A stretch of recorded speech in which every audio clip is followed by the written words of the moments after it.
নমস্কার, ডিজিটাল খবরি লালে আপনাদের সকলকে আবারও স্বাগত। আমি রয়েছি আপনাদের সঙ্গে শ্বেতা, আমার সঙ্গে রয়েছে বিবেক। আজকে এপিসোড 2 সেই সমীক্ষা যেটা আমরা গ্রাউন্ড জিরো থেকে ডিজিটাল খবরি লালের টিম তুলে এনেছি শুধুমাত্র আপনাদের জন্য ভিউয়ার্স। গোটা দেশ জুড়ে আমরা সোশ্যাল মিডিয়ার মারফতে সমীক্ষা করেছি, রাজ্যে গ্রাউন্ড জিরোতে নেমে করেছি। আর তার মধ্যে এমন কিছু প্রশ্ন, এই প্রশ্নগুলো কিন্তু আপনাদের পাঠানো প্রশ্ন, এবং এই প্রশ্ন যার উত্তর আমরা সকলে জানতে চাই। আপনারা কি বলছেন, সমীক্ষা কি বলছে? আজকের এই এপিসোড, দ্বিতীয় এপিসোড, যদি আপনারা প্রথম এপিসোড দেখতে চান তাহলে আমাদের ডিজিটাল খবরিলাল বাংলায় গিয়ে প্রথম এপিসোড দেখবেন, তাই তো? একদমই তাই। ডিজিটাল খবরিলাল বাংলাতে আমাদের প্রথম পর্বের যে সমীক্ষা পর্ব, সেই সমীক্ষা পর্বের যাবতীয় তথ্য আমরা আপনাদের সামনে হাজির করেছি। তথ্য তালাশ করে আমরা যা পেয়েছি সেই সব কিছু আমরা আপনাদের সামনে পৌঁছে দিয়েছি। আজকে দ্বিতীয় পর্বের প্রথম প্রশ্ন কি? প্রথম প্রশ্ন হচ্ছে বিজেপি না ইন্ডিয়া জোট, তাই তো? একদমই তাই। বিজেপি বা ইন্ডিয়া জোট বা এনডিএ বা ইন্ডিয়া জোট যাই বলা হোক না কেন, সত্যি কথা বলতে এই মুহূর্তে রাজ্য রাজনীতি শুধু নয়, দেশের রাজনীতির ক্ষেত্রেও সব থেকে বড় প্রশ্ন দুই যুযুধান প্রতিপক্ষ ইন্ডিয়া বনাম এনডিএ, কার পাল্লা ভারী? জনগণ কি মনে করছেন? ভোটের আগে জনমত সমীক্ষাতে কোন ছবি উঠে এলো শ্বেতা? একেবারে যে সমীক্ষায় উঠে আসছে যে পরিসংখ্যান, এবার আপনাদের সামনে আমরা তুলে ধরছি। বিজেপি না ইন্ডিয়া জোট, বিজেপি কে দিয়েছেন কত শতাংশ মানুষ? আর আমরা দেখে নিচ্ছি এনডিএ হচ্ছে 76% আর ইন্ডিয়ার হচ্ছে 24%, তাই তো?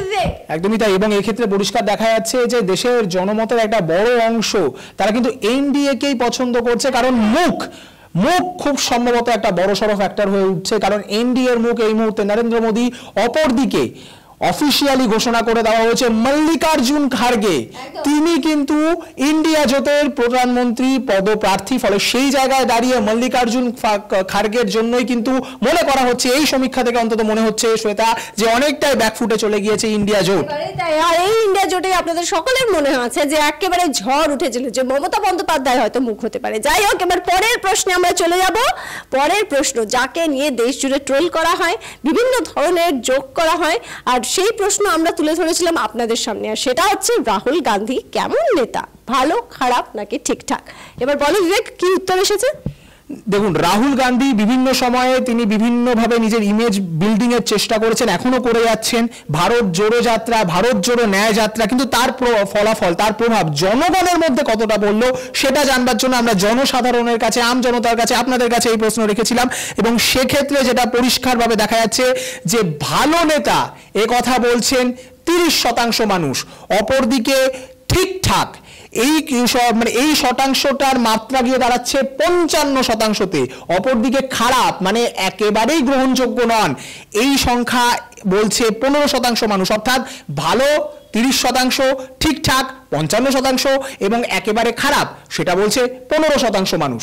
বিবেক, এই যে পরিসংখ্যানটা, এই প্রশ্নের ক্ষেত্রে একটা কথা বলাই যায় যে রাহুল গান্ধীকে নিয়ে যে আমাদের দেশের জনতার মধ্যে এখন একটা কনফিউশন আছে, সেটা কিন্তু স্পষ্ট বোঝা যাচ্ছে সমীক্ষা দেখে। আমরা বলছি না, এ কথা কিন্তু সমীক্ষা বলছে, যেটা আপনারা বলেছেন আমাদেরকে।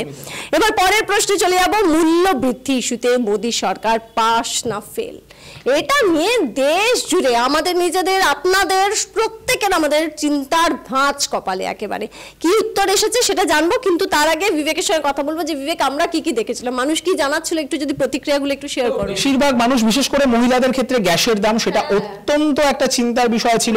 যদিও লোকসভা ভোটের আগে গ্যাসের দাম কমেছে, বেশ একটা বড় অ্যামাউন্টে কমেছে, কিন্তু তা সত্ত্বেও যে মূল্য বৃদ্ধি গ্যাসের, সেই ছ্যাঁকা আমজনতার হেসেল থেকে শুরু করে গৃহিণীদের কপাল থেকে শুরু করে একেবারে বাড়ির যিনি কর্তা তার পকেট, সবাইকে ছুঁয়ে গিয়েছে। অপরদিকে পেট্রোল ডিজেলের মূল্য বৃদ্ধি, সেটাও একটা বড় ফ্যাক্টর হয়ে দাঁড়িয়েছে। একটা কথা বলবো যে আমরা যখন, জানেন আপনারা যে আমরা জেলায় জেলায় ছুটে বেড়াচ্ছি এখন ডিজিটাল খবরিলালের টিম, আর সেখানেও বিবেক যখনই আমরা প্রশ্ন রাখছি মহিলাদের থেকে যে কোন সাংসদকে বেশি পছন্দ, কে ভালো কাজ করছে, এলাকায় কাজ হয়েছে কিনা, এই সমস্ত প্রশ্ন ছাপিয়ে কিন্তু মহিলারা বারবার মূল্য বৃদ্ধির ট্র্যাকে চলে যাচ্ছেন। আমরা যত ঘোরানোর চেষ্টা করছি এলাকার উন্নয়ন, তারা বারবার মূল্য বৃদ্ধি।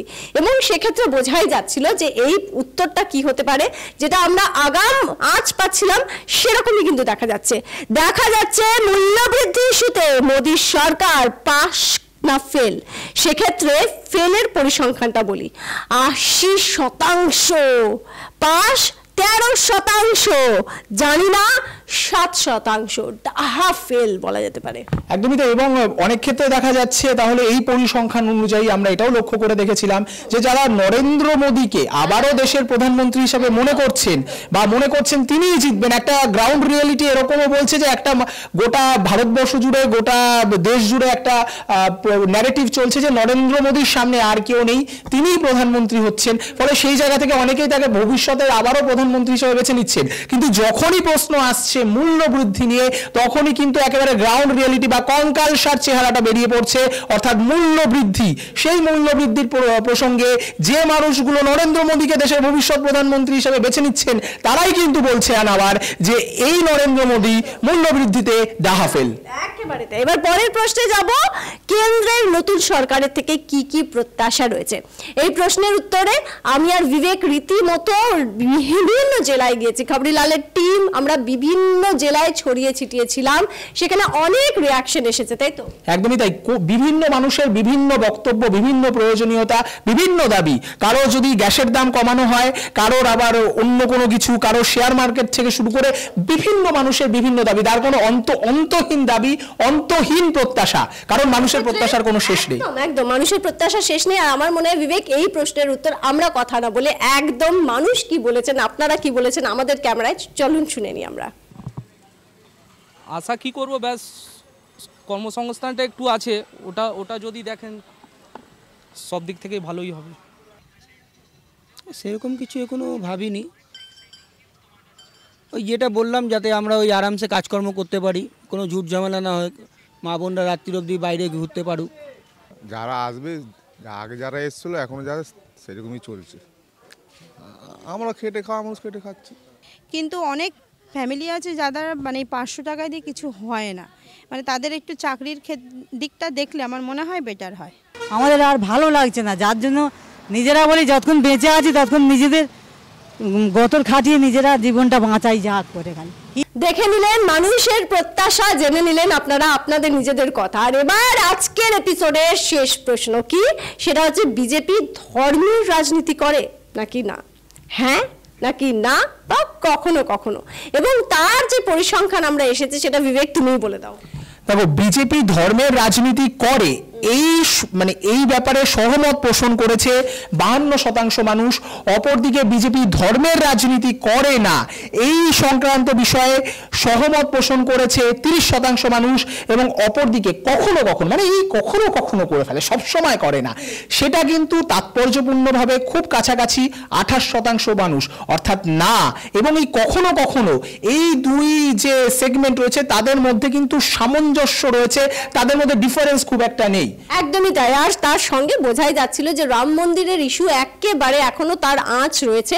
সেক্ষেত্রে এই প্রশ্নের উত্তর কি হতে পারে সেটা প্রত্যাশিত ছিল, তবে তাও সার্ভে করে আমরা জেনে আপনাদের সামনে এই পরিসংখ্যান তুলে রাখলাম। কেমন লাগলো আপনাদের অবশ্যই জানাবেন।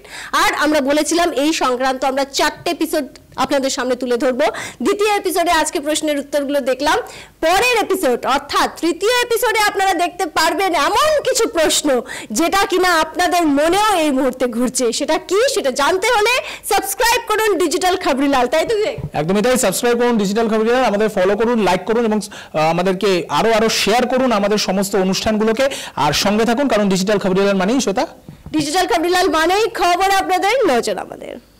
ডিজিটাল খবরিলাল, খবর আপনাদের, নজর আমাদের।